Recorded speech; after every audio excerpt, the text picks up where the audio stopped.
आज हम इंशाअल्लाह सबक नंबर 60 उसकी कुछ आयात इंशाअल्लाह पढ़ेंगे। अऊज़ु बिल्लाहिस्समीइल अलीम मिनश्शैतानिर रजीम मिन हमज़िही व नफ़्ख़िही व नफ़्सिही।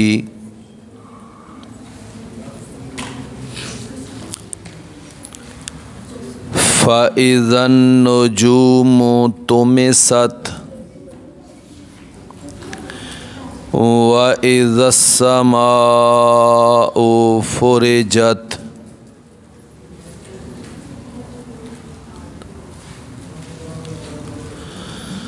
व इज़ल जिबालु नुसिफ़त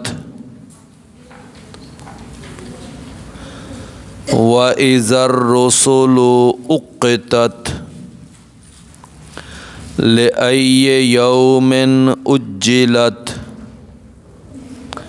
लियौमिल फ़स्ल व मा अदराका मा यौमुल फ़स्ल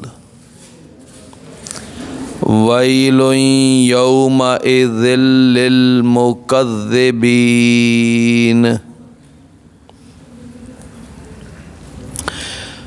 फ़इज़न नुजूमु तुमिसत, पस जब सितारे मिटा दिए जाएंगे,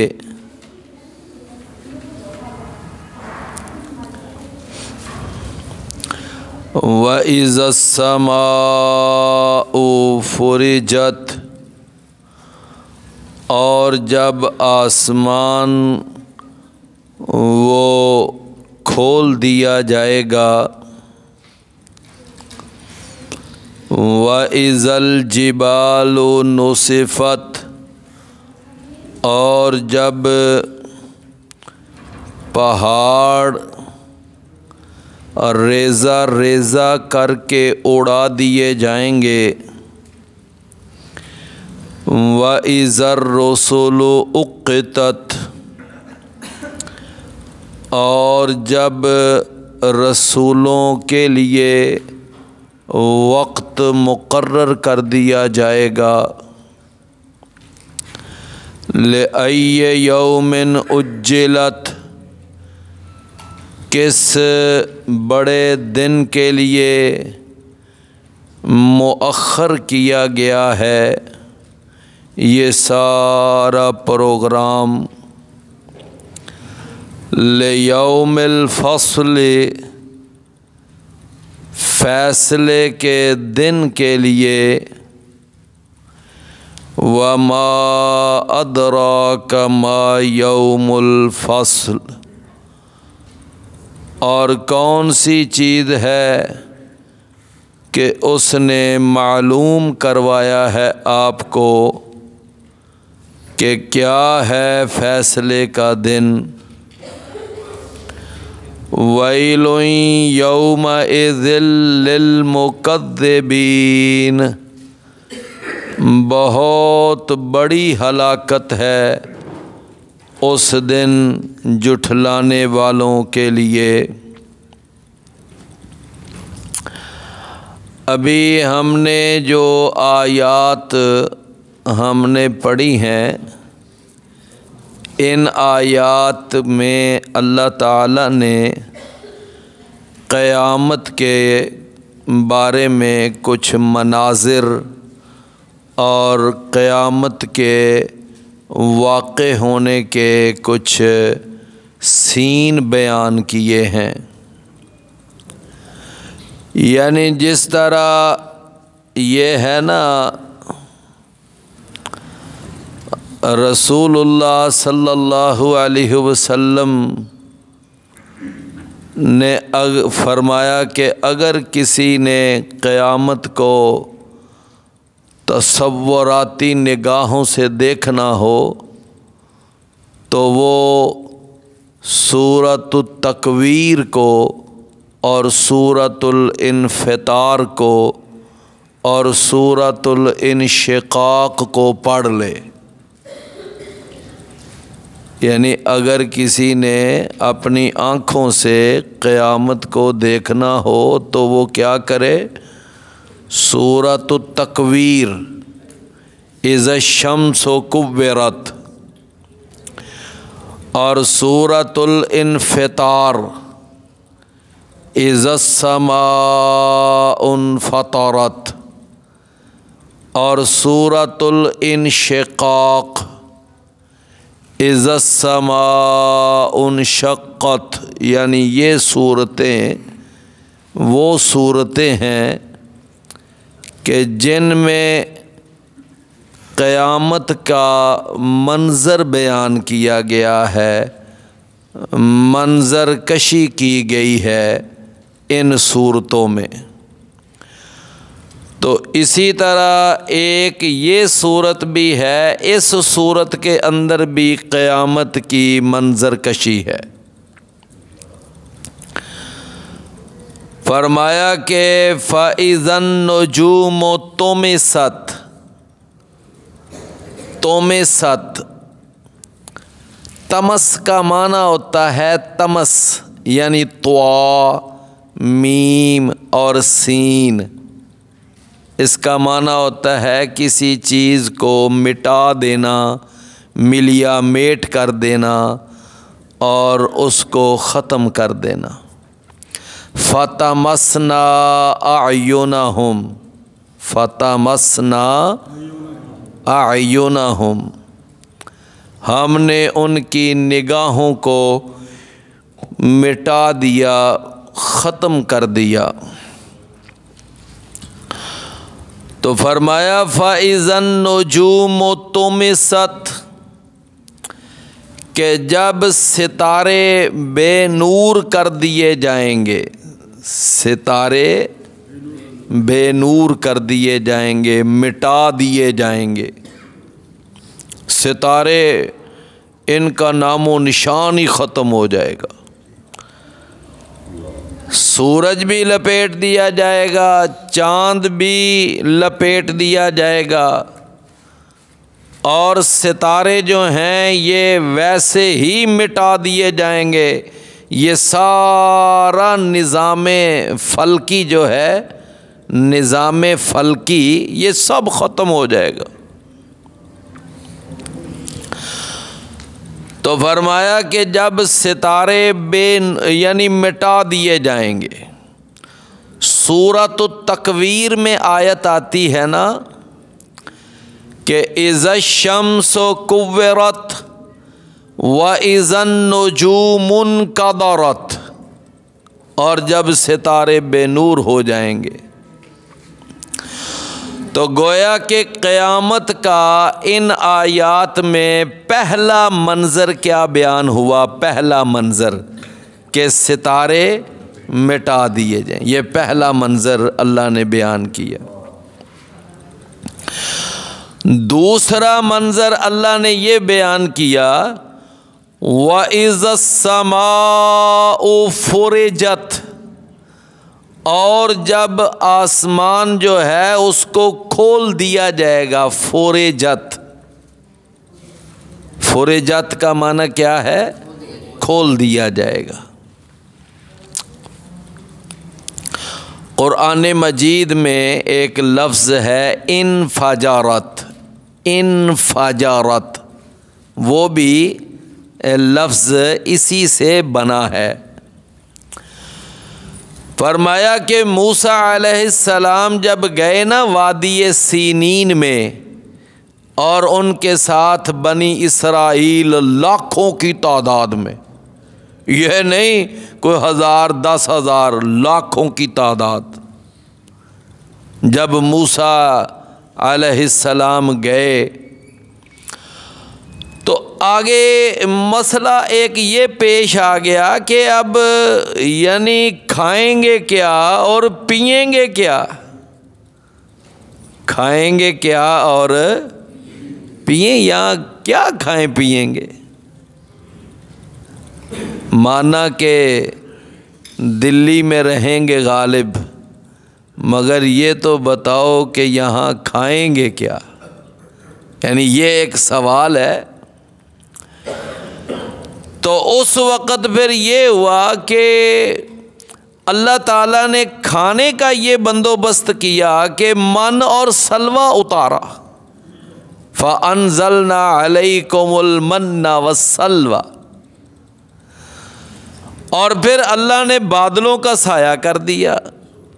और फिर उसके बाद मसला जब पानी का दरपेश आया तो अल्लाह ने मूसा अलैहिस्सलाम को हुक्म दिया कि इज़रिब बिअसाकल हजर, कि अपनी लाठी जो है ये इस पत्थर पे, इस चट्टान पे मारो। वो कोई छोटा सा पत्थर नहीं था, एक बहुत बड़ी चट्टान थी, बहुत बड़ी चट्टान। यानी वादी सीनीन के अंदर आज भी उस चट्टान के निशानात मौजूद हैं। तो फरमाया इस चट्टान पर अपनी लाठी मारो। मूसा अलैहिस्सलाम ने लाठी मारी तो फरमाया फन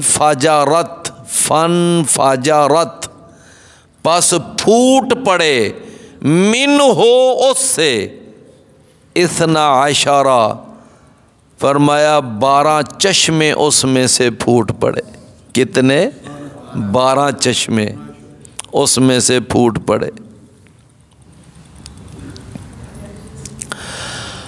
तो मेरे भाइयों, ये जो है ना फन फाजारत, इसका माना यानी खुल गए, फूट पड़े, ये माना यानी फन फाजारत। व इज़्ज़स्समाउ फुरिजत, जब आसमान को खोल दिया जाएगा। कुरान मजीद में है ना कि जब आसमान फट जाएगा, जब आसमान टुकड़े टुकड़े हो जाएगा। और सूरह नबा में आता है व फुतिहतिस समाउ फकानत अबवाबा, और आसमान को खोल दिया जाएगा। तो जब उसको खोला जाएगा ना तो वो दरवाजे ही दरवाजे नज़र आएंगे, ऐसे कि जैसे दरवाज़ों से भरा हुआ था, बड़े दरवाजे। आसमान पर दरवाजे हैं, आसमान पर दरवाजे हैं। रसूलुल्लाह सल्लल्लाहु अलैहि वसल्लम जब मेराज पर गए, अपने जिस्म और अपनी रूह समेत, अपने जिस्म और अपनी रूह समेत जब आसमान पर गए ना रसूलुल्लाह सल्लल्लाहु अलैहि वसल्लम, तो बाकायदा जनाब जिब्रील साथ थे और उन्होंने इजाज़त तलब की और दरवाज़ा खटखटाया गया आसमान का। तो पहले बाकायदा कन्फर्म किया गया कि आप कौन हैं। तो बताया गया मैं जिब्रील हूँ। अच्छा जी, आपके साथ कौन है? जी मेरे साथ मोहम्मद करीम सल्लल्लाहु अलैहि वसल्लम। अब चूँकि प्रोग्राम तो सारा पहले से दिया हुआ था, उनको भी जिन्होंने दरवाज़े पे ये पूछ, तो उन्होंने कहा हाँ हमें बताया गया था कि जनाब जिब्रील उनके साथ मोहम्मद सल्लल्लाहु अलैहि वसल्लम होंगे, दरवाज़ा खोल देना। हालांकि जनाब जिब्रील का तो आना जाना लगा ही रहता है, लेकिन वो एक खुसूसी विज़िट था ना, वो एक ख़ास विज़िट था मेराज वाला।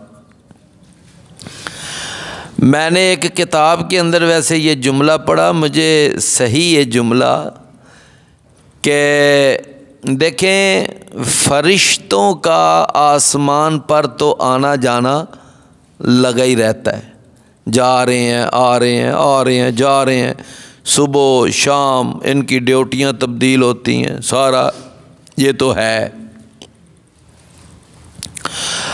अच्छा, बाकी रह गया कि ये इस ज़मीन की मखलूक़ात में से अगर कोई शख्सियत यानी सातों आसमान और फिर आलम बाला तक अगर कोई शख्सियत गई है तो वो सिर्फ़ मोहम्मद करीम सल्लल्लाहु अलैहि वसल्लम। कोई यानी कि शख्स इनके अलावा आलम बाला तक नहीं गया। ईसा अलैहिस्सलाम गए हुए हैं लेकिन वो भी पहले आसमान पर हैं। कहाँ पर हैं? पहले आसमान, और उनको वहाँ पर ही रखा गया, समझे ना। क़यामत के करीब उन्होंने आना है वापस, बाकायदा उतरेंगे दमिश्क में, और फिर उसके बाद उनकी शादी भी होनी है, उनकी औलाद भी होगी, बाकायदा वो जिहाद करेंगे, मार्का लड़ेंगे, दज्जाल के साथ मार्का होगा, बिल आखिर दज्जाल कत्ल हो जाएगा और इस्लाम को अल्लाह बहुत बड़ा यानी गलबा अता फरमाएगा। और उसके बाद फिर आगे क़यामत। हमारे एक उस्ताद थे, बाज़ दफ़ा मिसालें बड़ी प्यारी निकल आती। वो फरमाया करते थे कि जिस तरह किसी चिराग ने बुझना हो ना, तो एक दफ़ा बुझने से पहले खूब टमटमाता है तो फिर बुझ जाता है। इसी तरह यानी जब इस कायनात का एंड होगा ना, तो एक दफ़ा इस्लाम पूरे जोबन पे आएगा, पूरी दुनिया पे गालिब आएगा, और उसके बाद एंड हो जाएगा। तो बहरहाल इस कायनात में अगर कोई आलम बाला तक गया है ना, जिसने दूसरा, तीसरा, चौथा, पांचवा, छठा, सातवां, सिदरतुल मुंतहा, जन्नत, जहन्नम, ये सारा आलम बाला विज़िट किया है, तो वो सिर्फ़ एक शख्सियत है। वो कौन है? नबी करीम सल्लल्लाहु अलैहि वसल्लम। और किसी को ये शर्फ हासिल नहीं है जी। तो जनाब रसूलुल्लाह सल्लल्लाहु अलैहि वसल्लम के लिए बाकायदा दरवाज़ा खोला गया। तो आसमान के दरवाजे हैं। जब नेक रूह को ऊपर लेके जाते हैं ना फरिश्ते, जान कब्ज़ करने वाले, तो बाकायदा उसके लिए इजाज़त तलब की जाती है कि जी ये ले आए इसको। आगे से पूछा जाता है कौन, ये किसकी रूह है? तो बताया जाता है कि ये फ़लाँ बिन फ़लाँ है। तो वो अगर नेक होता है ना, तो फिर उसके लिए दरवाज़े खोले जाते हैं और उसको ऊपर पहुंचा दिया जाता है। फिर वो यहाँ तक कि उसकी रूह को आला इल्लियीन के अंदर यानी भेज दिया जाता है। आला इल्लियीन में, इन्नल अबरार लफ़ी इल्लियीन वमा अदराका मा इल्लियून किताबुम मरकूम। अच्छा, इनमें भी जो शुहदा होते हैं उनकी रूहों को यानी एक खुसूसी प्रोटोकॉल के साथ सब्ज़ रंग के परिंदों में डालकर यानी अल्लाह के अर्श के नीचे लटकती हुई जो कंदीलें होती हैं, उन कंदीलों के अंदर फिर वो जो परिंदे हैं ना, वो चहचहाते रहते हैं। वो रूह जो शुहदा की होती है, जिन्होंने मैदान के अंदर लड़कर अपनी जान पेश की होती है, जो शुहदाए मार्का होते हैं, तो फिर उनकी रूहों को कहाँ डाला जाता है? सब्ज़ रंग के परिंदों में। और फिर वो परिंदे कहाँ छोड़ दिए जाते हैं? अल्लाह के अर्श के नीचे कंदीलों के अंदर फिर वो चहचहाते। फिर ये शुहदा के लिए एक खुसूसी प्रोटोकॉल है, जो बाकियों को ये नहीं है। इन्ना अरवाह शुहदाए फ़ी जौफ़े तैरिन खुज़रिन, ये सही मुस्लिम में हदीस आती है। तो भाइयों, ये जो है ना, जो बद रूह होती है, गंदी रूह होती है, काफिर, मुशरिक और मुल्हिद किस्म के इंसान की रूह होती है, जब फरिश्ते मौत वाले उसको लेकर ऊपर जाते हैं, तो सूरतुल आराफ की आयत है, फरमाया जब उसके लिए इजाज़त तलब की जाती है ना कि जी ये हम एक जान कब्ज़ करके लाए हैं, तो पूछते हैं ऊपर रिकॉर्ड रूम है, वहाँ से पूछा जाता है जी कौन है, तो वो बताते हैं ये फ़लाँ बिन फ़लाँ है। तो फिर यानी वो फ़ौरन रिकॉर्ड चेक करके बता देते हैं कि ये एक गंदा इंसान था, काफिर था, मुशरिक था, लिहाजा इसके लिए ऊपर आने की इजाज़त ही नहीं है। ला तुफ़त्तहु लहुमुल अबवाब, उनके लिए आसमान के दरवाजे ही नहीं खोले जाते। समझे ना? तो मेरे भाइयों, आसमान जो है बाकायदा इसके दरवाजे हैं। इसके क्या हैं? दरवाजे। फरमाया कि व इज़्ज़स्समाउ फ़ुरिजत, जब आसमान खोल दिया जाएगा। क्या माना आसमान खोल दिया जाएगा? इसकी वजाहत सूरह नबा में आ गई कि जब आसमान के दरवाजे खोल दिए जाएंगे। व फ़ुतिहतिस्समाउ फ़कानत अबवाब, दरवाजे ही दरवाजे आसमान। तो भाइयों, कितने मंजर हो गए क़यामत के? दो। एक मंजर ये कि जब सितारे मिटा दिए जाएंगे, और दूसरा मंजर के जब आसमान को खोल दिया जाएगा। तीसरा मंजर बयान किया व इज़ल जिबालो नुसिफत, और जब पहाड़ जो हैं उनको रेज़ा रेज़ा करके उड़ा दिया जाएगा। रेज़ा रेज़ा करके क्या किया जाएगा? उड़ा दिया। अल्लाह ने कुरान मजीद में ना बयान किया है कि क़यामत वाले दिन पहाड़ों की कई हालतें होंगी। एक हालत ये होगी कि पहाड़ चलाए जाएंगे, एक हालत ये है। व तसीरुल जिबालो सैरा, एक हालत ये है। भाई बात समझ आई ना? और दूसरी हालत अल्लाह ने ये बयान की कि ये पहाड़ उड़ाए जाएंगे। क्या किए जाएंगे? उड़ाए जाएंगे। फरमाया व तकूनुल जिबालु कल अहनिल, रंगीन धुनी हुई रुई की तरह इनको उड़ा दिया जाएगा। तो पहला मंजर क्या होगा कि चलाए जाएंगे, अगला मंजर उड़ाए जाएंगे। और उसके बाद आगे तीसरा मंजर फिर ये होगा कि इन पहाड़ों को और ज़मीन को एक दूसरे से टकरा दिया जाएगा। वह होमिलतिल जिबा होमिलतिल अर्ज़ु वल जिबालु फदुक्कता दक्कतम वाहिदा, ऐसे यकबारगी टकरा दिया जाए। अल्लाह अकबर। तो मेरे भाइयों, फिर क्या होगा कि हालांकि पहाड़ ठोस हैं, ज़मीन उसके मुकाबले में उतनी सख्त नहीं है, लेकिन जब इनको टकराया जाएगा तो पहाड़ भी और ज़मीन भी सब रेज़ा रेज़ा। अच्छा, उसके बाद फिर क्या होगा? उसके बाद फिर अल्लाह कुरान में फरमाता है कि यसअलूनका अनिल जिबाल, ये आपके बारे में पहाड़, आपसे पहाड़ों के बारे में पूछते हैं। पहाड़ों के बारे में कुल यनसिफुहा रब्बी नस्फा, यनसिफुहा रब्बी, मेरा रब इनको खूब रेज़ा रेज़ा कर देगा और इसको यानी कि चूरा चूरा करके रख देगा। और उसके बाद फिर आखिरी इसका सीन ये होगा पहाड़ों का। फरमाया फ़कानत सराबा, ये पहाड़ ख़त्म कर दिए जाए। क्या हो जाएंगे? ख़त्म। फरमाया कि इज़ा रुज्जतिल अर्ज़ु रज्जा व बुस्सतिल जिबालु बस्सा फ़कानत हबाअम मुंबस्सा।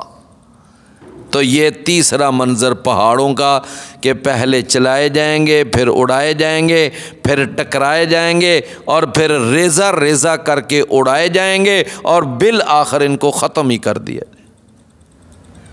समझे? तो कितने मंज़र हो गए क़यामत के? 3। वो तो पहाड़ों की 5 हालतें हैं ना क़यामत के दिन, लेकिन यहाँ मंज़र तो भी 3 बयान हुए हैं ना। फरमाया जब सितारे मिटा दिए जाएंगे, ये पहला मंज़र है, और जब आसमान खोल दिया जाएगा, ये दूसरा मंज़र है, और जब पहाड़ों को रेजा रेजा करके उड़ा दिया जाएगा, ये क्या है? तीसरा मंजर।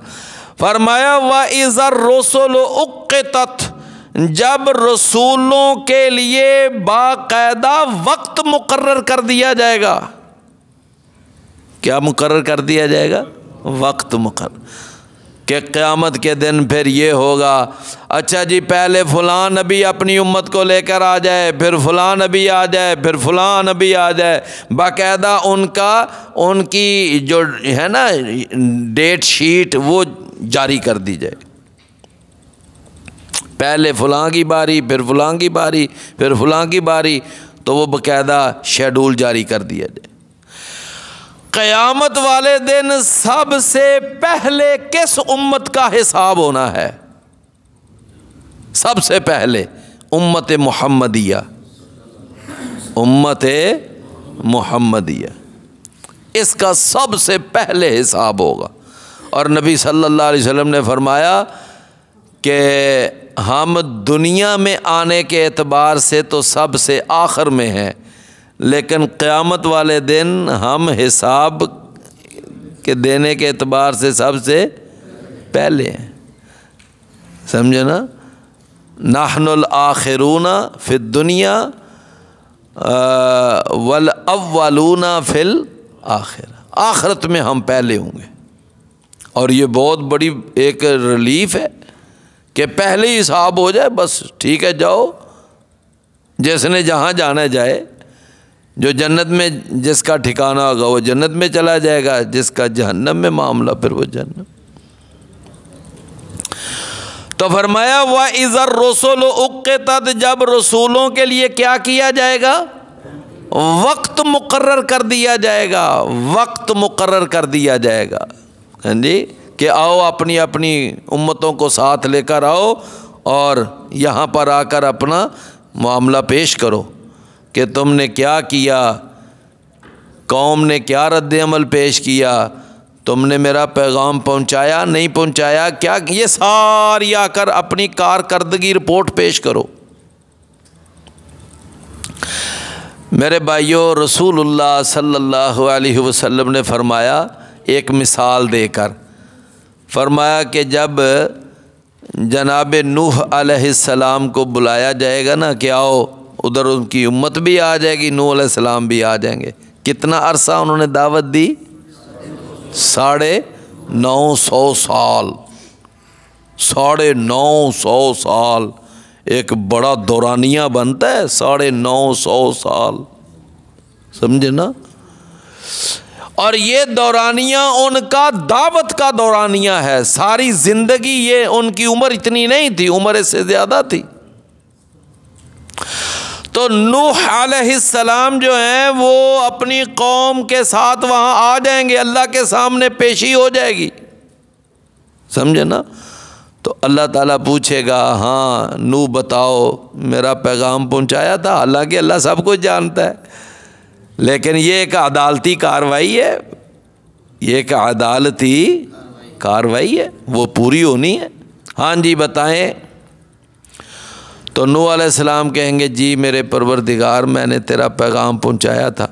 तो वहाँ उनकी कौम, उनकी उम्मत वो खड़ी होगी, तो वो इतने कज़्ज़ाब कि अल्लाह के सामने मुकर जाएंगे, कहेंगे कि या अल्लाह ये नूह, इसने तो तेरा कोई पैगाम नहीं हमें पहुंचाया।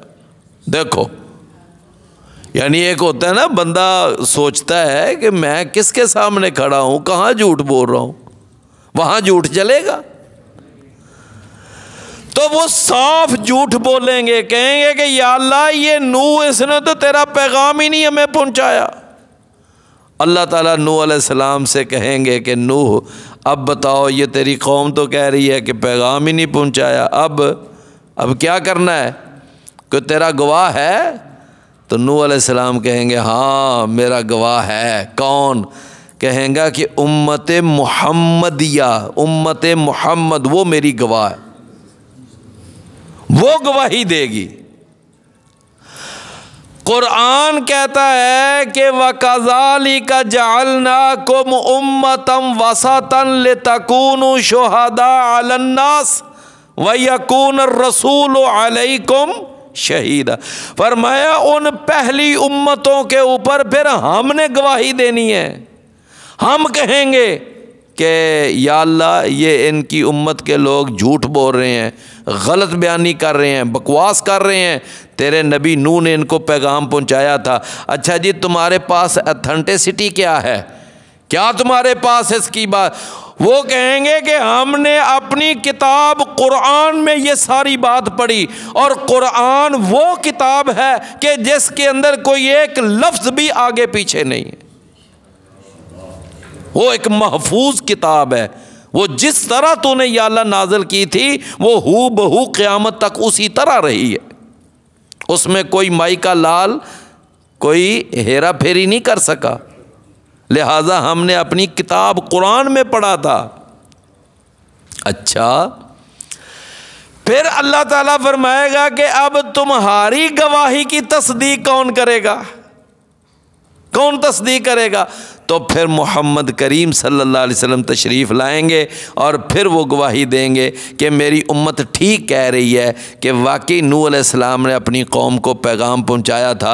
अब इतने प्रोसेस के बाद उस कौम नूह के पल्ले क्या बचेगा?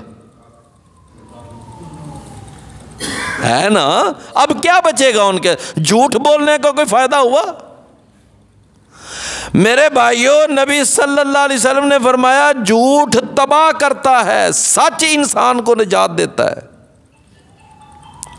तो बहरहाल फरमाया व इज़र रसूल उक़्क़ितत, जब रसूलों के लिए क्या होगा? वक्त मुकर्रर। एक दफ़ा मेरे और आपके प्यारे पैगंबर, मेरे और आपके पीरो मुर्शद, हादी और रहनुमा, पेशवा और मुक़्तदा, सारी कायनात के इमाम, सरदार, आला, अफजल, बेहतर, बरतर, ताहिर, मुताहिर, इमाम आज़म, कायद आज़म, मुर्शद आज़म जनाब मुहम्मदुर रसूलुल्लाह सल्लल्लाहु अलैहि वसल्लम तशरीफ़ फरमाए और आपने बाकायदा बुलाया अब्दुल्ला बिन मसूद रज़ी अल्लाह अन्हु को कि अब्दुल्ला बिन मसूद इधर आओ। जी अल्लाह के रसूल हाज़िर। अच्छा अब्दुल्ला, आप ना मुझे कुरान का कोई हिस्सा उसकी तिलावत सुनाओ। आप मुझे कुरान के कुछ हिस्से की अल्लाह, इसका मतलब है कि कुरान की तिलावत सुनने का भी अपने अंदर शौक़ पैदा करना चाहिए। जिस तरह इसकी तिलावत करना बायसे अजर सवाब है, इसकी तिलावत सुनना भी बायसे अजर सवाब है। बाद लोग ऐसे जनाब हर वक्त मोबाइल कानों के साथ लगे हैं, टूटियाँ वो कानों से लगाई हुई हैं, कोई गाने, कोई म्यूज़िक, कोई वाहियात, कोई टिकटॉक, कोई फजूलियात, कोई बकवासात सुनते रहते हैं, कान अपने गंदे करते रहते हैं। ओ भाई अल्लाह के बंदो, कभी इन कानों में कुरान की तिलावत भी डाल लिया करो। इस कुरान की तिलावत अपने कानों में डालो। रसूलुल्लाह सल्लल्लाहु अलैहि वसल्लम ने फरमाया कि ए अब्दुल्ला, आप ना मुझे कुरान का कोई हिस्सा सुनाओ। तो अब्दुल्ला बिन मसूद रज़ी अल्लाह अन्हु का देखें क्या फरमाने लगे, अल्लाह के रसूल, मेरी मजाल कि मैं आपको कुरान सुनाऊं कि ये कुरान नाज़िल तो आप पर हुआ, आप साहिब कुरान, और मैं आपको कुरान की तिलावत सुनाऊं? फरमाया हाँ, इन्नी उहिब्बु अन अस्मा मिन गैरी, मेरा दिल चाह रहा है कि मैं कुरान किसी और से सुनूं। तो जनाब अब्दुल्ला बिन मसूद रज़ी अल्लाह अन्हु फरमाते हैं कि मैंने फिर आपका इसरार देखकर तो मैंने सूरह अन-निसा पढ़ना शुरू कर दी। कौन सी सूरत? सूरह अन-निसा। फरमाया मैं पढ़ता जा रहा था तो जब पढ़ता 41 नंबर आयत पे पहुंचा ना, कौन सी आयत? फ़कैफ़ा इज़ा जिअना मिन कुल्लि उम्मतिन बिशहीदिन व जिअना बिका अला हाउलाइ शहीदा। फरमाया कल क़यामत के दिन वो क्या मंजर होगा, वो क्या सीन होगा कि जब हम हर उम्मत में हम गवाह खड़ा करेंगे और ए नबी फिर उन सारों की गवाही के ऊपर जो फाइनल गवाही होगी वो आपकी होगी। अब्दुल्ला बिन मसूद कहते हैं कि मैंने ना जब ये मैंने देखा, मैं अपने ध्यान से पढ़ता जा रहा था, तवज्जो है ना, तो मैं पढ़ता जा रहा था, तो अचानक मुझे ना फिर नबी सल्लल्लाहु अलैहि वसल्लम ने ऐसे हाथ का इशारा किया और मुझे आपने फरमाया हस्बु का, कि ए अब्दुल्ला बस करो, बस इतना काफ़ी है। तो जब आपने मुझे रोका ना तो फरमाते हैं मैंने ऐसे अपनी निगाह ऊपर उठाकर देखा तो नबी सल्लल्लाहु अलैहि वसल्लम की सारी दाढ़ी मुबारक आंसुओं से तर हो चुकी थी। क्या हो चुकी थी? आंसुओं से तर हो चुकी थी। अच्छा भाई, नबी करीम सल्लल्लाहु अलैहि वसल्लम की दाढ़ी मुबारक किन से तर हुई थी? तवज्जो है ना। और आपके आंसुओं से क्या चीज़ तर हुई थी? हैं जी? हाँ, तो भाई आप बात समझे ना कि रसूलुल्लाह सल्लल्लाहु अलैहि वसल्लम की कौन सी चीज़ आपके आंसुओं से तर हुई थी? आपकी दाढ़ी मुबारक। तो समझ आई बात की। तो फिर दाढ़ी रखना ये हमारे नबी की सुन्नत और आपके नबी का चेहरा हमारे नबी के चेहरे का हिस्सा है कि नहीं है? हैं जी? अल्लाह अकबर। अच्छा, मैं आपको ना एक वैसे बात, अब चलो थोड़ी सी आ गई है। जुमा रात को ना मेरा दर्स होता है डस्के में, हर जुमा रात। तो वहाँ एक आदमी नौजवान सा लड़का है, तो उसने ना कोई थोड़ी देर पहले कोई बात आ गई, तो उसने ना इरादा कर लिया कि मैंने अब दाढ़ी को नहीं छेड़ना, मैंने अब दाढ़ी को माफ़ कर देना। हैं जी? लो आप यकीन करेंगे वो हालांकि दाढ़ी बिल्कुल मंडवाता था, लेकिन जब उसने इरादा किया ना कि बस आज के बाद नहीं छेड़ना, लो उसने उस दाढ़ी को माफ़ कर दिया।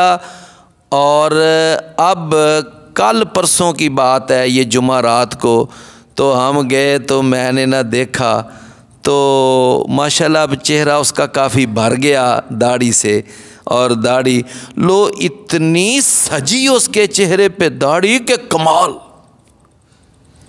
सारे वहाँ पर जितने मौजूद सारे बोलने कहने लगे कि उमर उसका नाम है, कहने लगे उमर माशाल्लाह यार बड़ी दाढ़ी सजी है तेरे चेहरे पर, तो इसने तो बड़ा उठा आया है, बड़ा निखार आया है तेरे चेहरे पे। और मेरे भाइयों, ये सारी काफरों बेईमानों की साजिश है कि जिन्होंने हमारे जहन में ये बात बिठाई हुई है कि चेहरे पे दाढ़ी ये हुस्न में रुकावट है। ये एक साजिश है काफरों की। नहीं, एक मोमिन का चेहरा दाढ़ी से मुकम्मल होता है। एक मोमिन का चेहरा किससे मुकम्मल होता है? दाढ़ी से मुकम्मल होता है। हमारे इधर कैंट में ना एक साथी हैं, तो एक दफ़ा उन्होंने अपनी बात बताई, कहने लगे मैंने पता है क्यों दाढ़ी रखी थी, यानी मेरे दाढ़ी रखने का क्या सबब बना था। बड़ी ये भी एक अच्छी मज़ेदार बात है।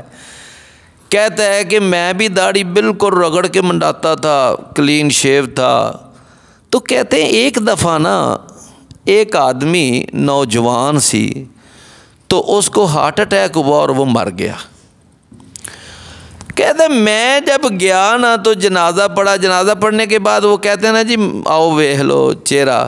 कहते मैं गया तो उसने ना बिल्कुल ताज़ा ताज़ा दाढ़ी रगड़ कर, दाढ़ी मूछें रगड़ कर मंडाई हुई। तो कहता है कि मेरे दिल को ना ऐसा दचका लगा, ऐसा दचका लगा कि ये क्या चेहरा लेकर अब अल्लाह के पास जा रहा है। और उस वक़्त मेरे जहन में बात आई कि मैयत का चेहरा भी बग़ैर दाढ़ी के नहीं सजता। तो कहते हैं मरना तो मैंने भी है कल, तो मैंने उसी वक्त जब मैंने वो मैयत का चेहरा देखा ना, तो मैंने इरादा कर लिया बस आज के बाद नहीं दाढ़ी छेड़। देखो ना, कोई वो यानी तूने अच्छा ही किया कि मुझे सहारा ना दिया, एक लर्ज़श की ज़रूरत थी मुझे संभलने के लिए। बाज़ औक़ात संभलने के लिए कोई झटका होता है, बस वो झटके से इंसान संभल जाता है। भाई बात समझे ना। तो बहरहाल रसूलुल्लाह सल्लल्लाहु अलैहि वसल्लम के सहाबी अब्दुल्ला बिन मसूद कहते हैं कि मैंने आपका जब चेहरा मुबारक देखा तो आपका चेहरा मुबारक आपके आंसुओं से क्या था, तर हो चुका था। आपकी दाढ़ी मुबारक तर हो चुकी थी। तो उसमें क्या बात थी भला, फ़कैफ़ इज़ा जिअना मिन कुल्लि उम्मतिन बिशहीदिन व जिअना बिका अला हाउलाए। वो क्या मंज़र होगा जब हर उम्मत अपने नबी के साथ पेश की जाएगी और फिर वहाँ गवाहियाँ होंगी, और सबसे बड़ी फ़ाइनल गवाही ए नबी आपकी गवाही होगी।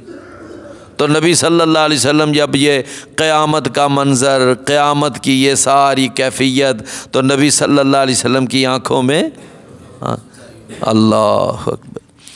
तो भाइयों कितने मंज़र अल्लाह ने बयान किए क़यामत के। पहला मंज़र क्या है, जब सितारे मिटा दिए जाएंगे। दूसरा मंज़र जब आसमान को खोल दिया जाएगा। तीसरा मंज़र जब पहाड़ों को रेज़ा रेज़ा करके उड़ा दिया। चौथा मंज़र जब रसूलों के लिए वक्त मुकर्रर कर दिया जाएगा।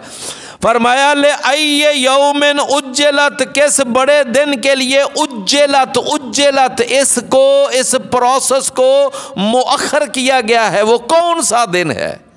यानी ये फौरी तौर पर क्यों नहीं अल्लाह ताला यानी ये सारा कुछ कर रहा। अल्लाह ने इसके लिए एक दिन मुकर्रर किया हुआ है, और वो दिन कौन सा है, ले यौमिल फ़स्ल, ले यौमिल फ़स्ल।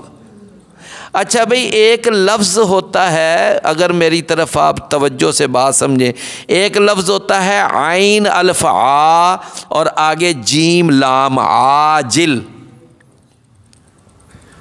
क्या लफ्ज़ होता है, आइन अल्फ़ आ, समझे ना। ये जो लफ्ज़ होता है ना आजिल, इसका माना होता है जल्द आने वाला। क्या माना होता है, जल्द आने वाला। अच्छा, एक लफ्ज़ आजिल होता है कि आप उसके ऊपर अगर अलिफ डालकर ऊपर छोटी सी खड़ी ज़बर डालें और आगे जीम लाम डालें, अब पढ़ने में ये भी वही आजिल पढ़ा जाएगा, वो आजिल पढ़ा जाएगा, समझे ना। और वो भी वही पढ़ेगा ना जो आयन सही तरह निकाल लेगा, और जिसको आयन सही तरह निकालनी नहीं आती तो वो आजिल को और आजिल को एक ही तरह पढ़ जाएगा। और मेरी बात समझ रहे हैं ना। अच्छा, तो ये जो आइन के साथ आजिल है, इसका माना है जल्द आने वाली चीज़। और जो हमजा ज़बर आ, हमजा खड़ी ज़बर आ, इसके साथ जो लफ्ज़ आजिल है, इसका माना होता है देर से आने वाली चीज़। इसका माना क्या होता है, देर से आने वाली चीज़। अब देख लो, जैसा कि आप माशाल्लाह इंग्लिश आप जानते हैं, W और डबल E के वीक, इसका माना क्या होता है, हाँ जी, हफ्ता। और WEA के वीक, इसका माना क्या होता है, कमज़ोर। समझ आई ना। अब पढ़ने में वीक ही पढ़ा जाएगा, लेकिन एक वीक का माना हफ्ता है और दूसरे वीक का माना कमज़ोर है, समझे ना। अच्छा, अब एक आजिल का माना है जल्द आने वाली चीज़, और दूसरा जो लफ्ज़ उससे मिलता जुलता है आजिल, इसका माना क्या है, देर से आने वाली। नबी करीम सल्लल्लाहु अलैहि वसल्लम जब बारिश की दुआ करते ना, तो आप फरमाया करते थे अल्लाहुम्मा अगिसना गईसन, या अल्लाह हमें ऐसी बारिश बरसा कि वो बारिश जो है ना, जो नाफ़िअन गैरा ज़ारिन, नफ़ा देने वाली हो और नुकसान ना देने वाली हो। और एक आप ये भी अल्फाज फरमाते आजिलन गैरा आजिलिन, कि या अल्लाह वो जल्द आने वाली हो, देर से आने वाली ना हो। भाई बात समझ आई ना। इसी तरह मरीज़ के लिए दुआ करें तो आप दुआ में ये कह सकते हैं कि या अल्लाह इस मरीज़ को ऐसी शिफा दे कि जो शिफा जल्द मिलने वाली हो, देर से मिलने वाली ना हो। समझे ना। तो फरमाया कि उज्जलत, उज्जलत ये उस लफ्ज़ आजिल से है जो हमज़ा के साथ है, हमज़ा खड़ी ज़बरा। जे किस दिन के लिए इसको मुअख्खर किया गया है, किस दिन के लिए इसको लेट किया गया है। फरमाया ले यौमिल फ़स्ल, फ़ैसले के दिन के लिए, कि जिस दिन फ़ैसले होंगे। वमा अदराका मा यौमुल फ़स्ल, और आपको क्या मालूम कि वो फ़ैसले का दिन क्या है। फ़ैसले का दिन, अच्छा भाई एक है कि ये फ़ैसला करना कि ये दो मौक़िफ़ हैं, इनमें से सच्चा मौक़िफ़ कौन सा है और गलत मौक़िफ़ कौन सा है, ये फ़ैसला करना। मैं आपको एक मिसाल देता हूँ।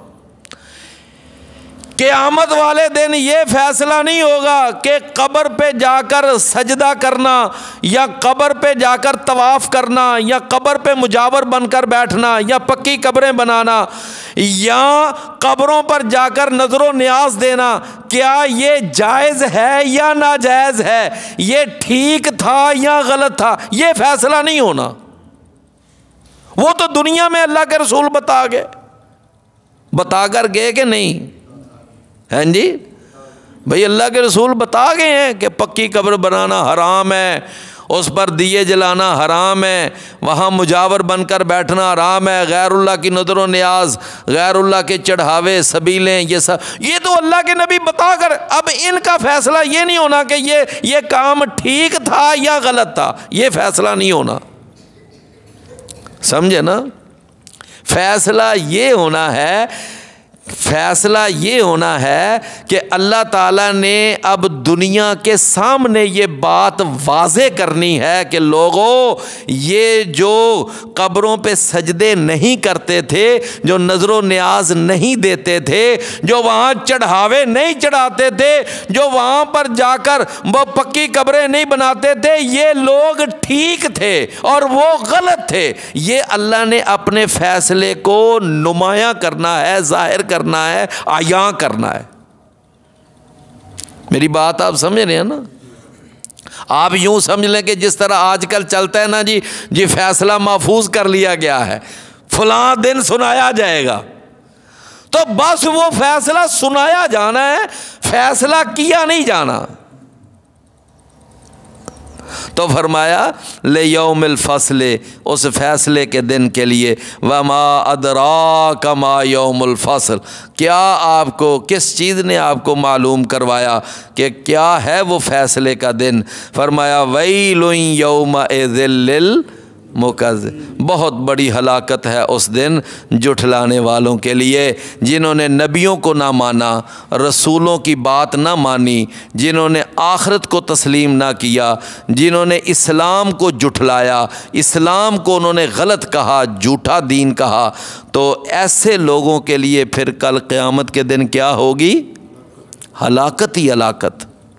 हाँ, जिन्होंने मान लिया कि ये अल्लाह का रसूल है, ये इस्लाम अल्लाह का दीन है, ये कुरान अल्लाह की किताब है, मुहम्मद सल्लल्लाहु अलैहि वसल्लम अल्लाह के सच्चे रसूल हैं, और अल्लाह हमारा रब है, वो वाहिद और अकेला इबादत के लायक है। जिन्होंने ये सारी बातें मान ली, क़यामत बरहक है, कब्र बरहक है, और ये सारी, तो मेरे भाइयों वो लोग वहाँ पर क्या होंगे, फ़ायदे में। वो क्या होंगे, वो फ़ायदे में होंगे इंशाअल्लाह।